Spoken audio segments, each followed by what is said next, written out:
This is a great honor for me. I've been all over the country. Today we were in Maine and we were in New Hampshire, where we're doing amazingly well. We're doing well everywhere. A poll just came out, the Rasmussen poll. We're 2 points up nationally. We're going to do well. And I want to thank you so much for that welcome. Let me begin by expressing my gratitude to Shali. Great. Come here. Come. Great guy. Great guy. He's a good friend and a great guy. Thank you very much. Thanks. And your family is amazing. I want to thank you for putting together this incredible great guy. I want to thank you for putting together this incredible big fan. Let me start by stating right up front that if I'm elected president, the Indian and Hindu community will have a true friend in the White House. That I can guarantee you, that I can tell you. I'm involved in two massive developments in India, you probably know. Very successful, wonderful, wonderful partners, very beautiful. And I must say, I became involved because I have great confidence, and I have great confidence in India.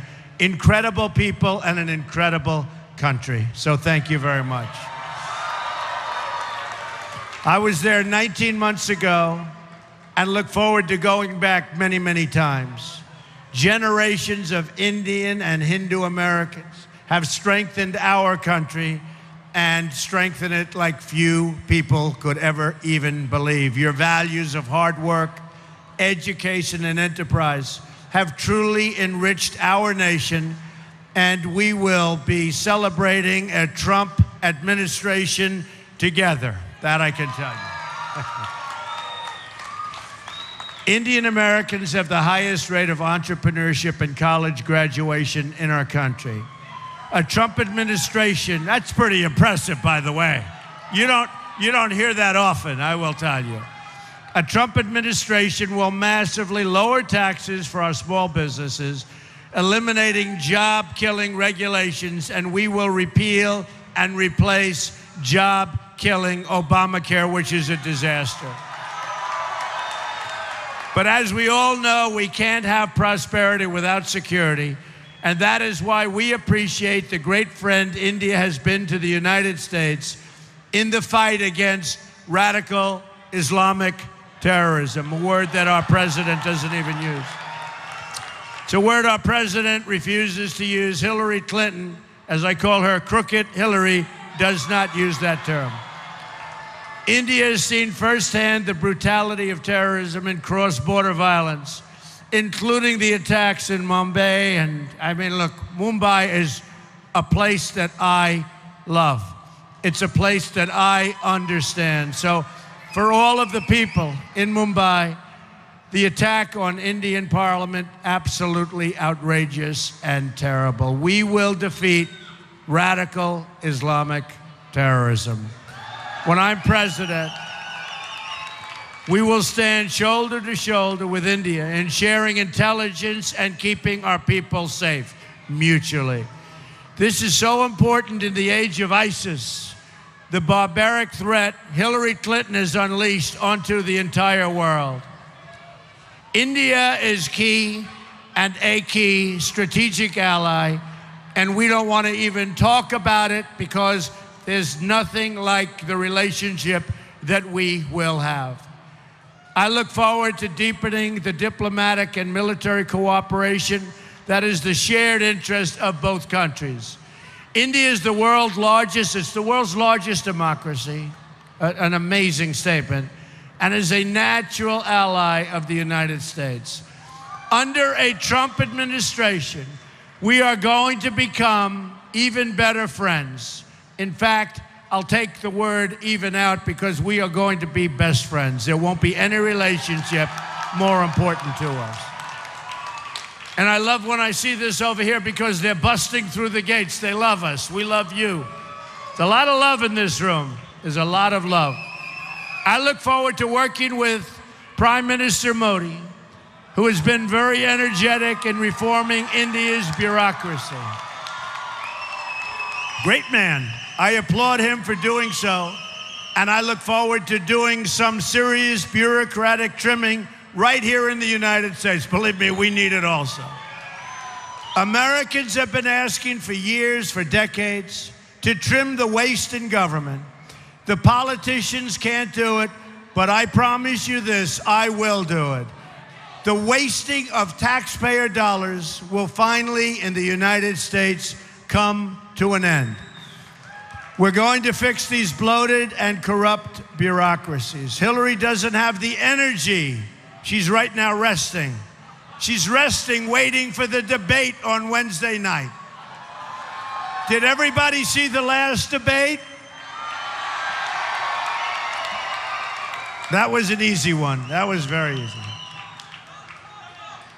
So, your great Prime Minister has been a pro-growth leader for India. He simplified the tax code and cut taxes, and their economy has grown 7% a year. Excellent. Our economy is practically not growing at all in the United States.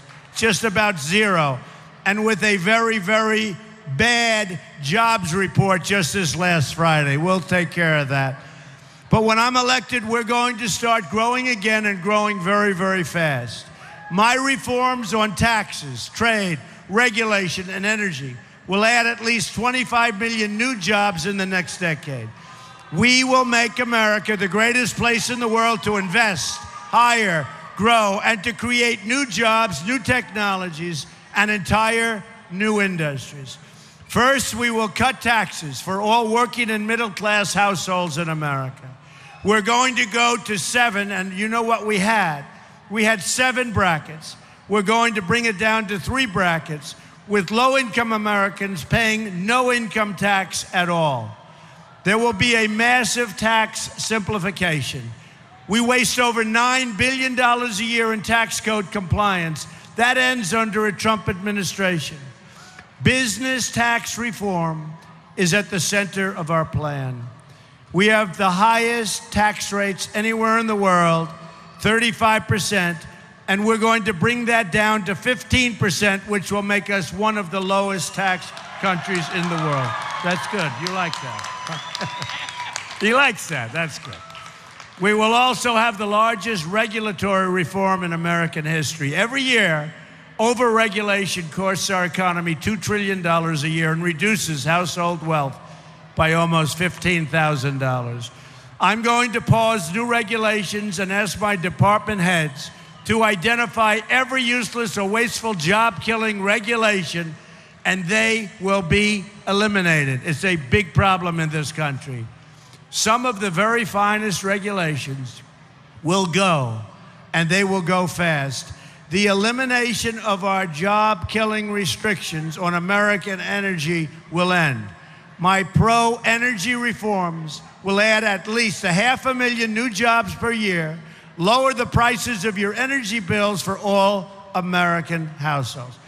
Finally, we must fix our terrible trade deals and protect America's intellectual property, something you know a lot about.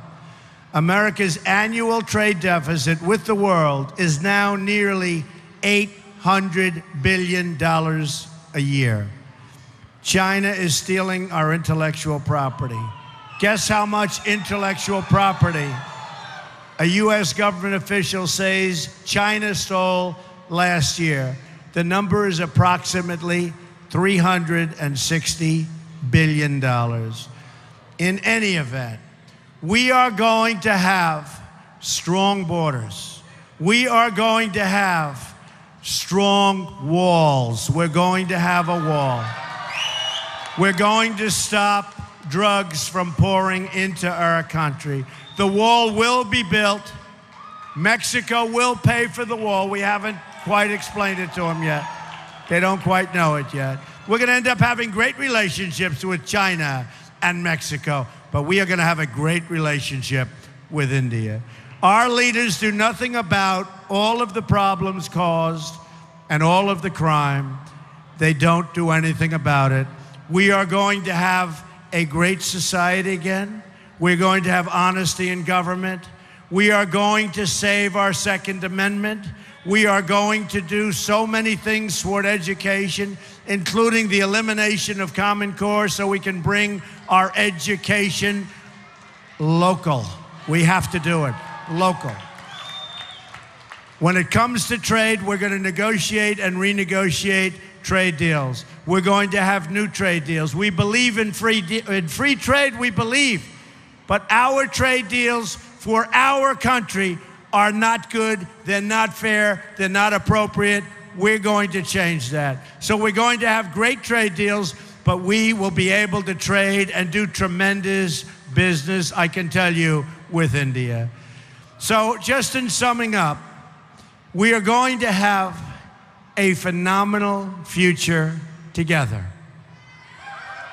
America is going to be a country that people will once again respect.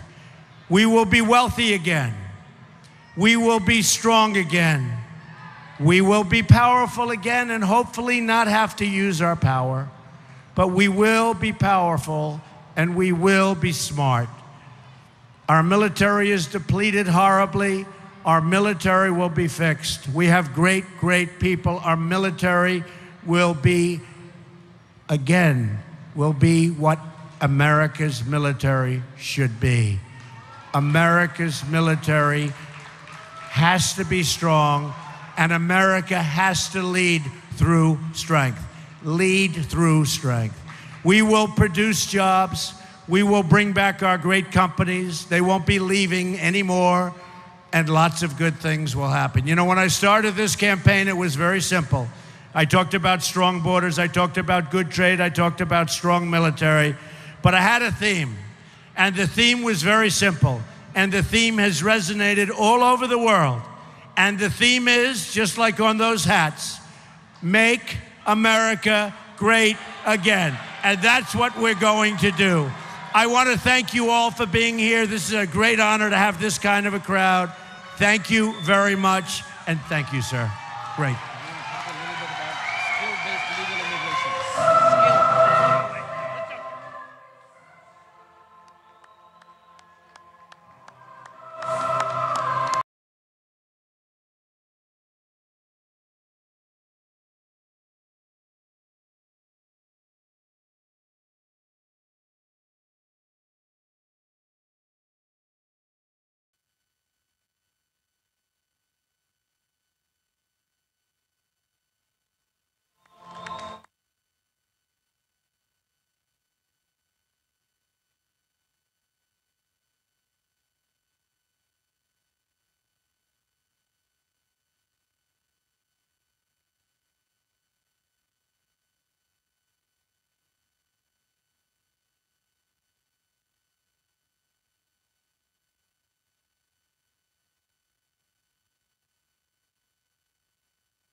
We love the Hindus. We love India. Thank you. Thank you, everybody.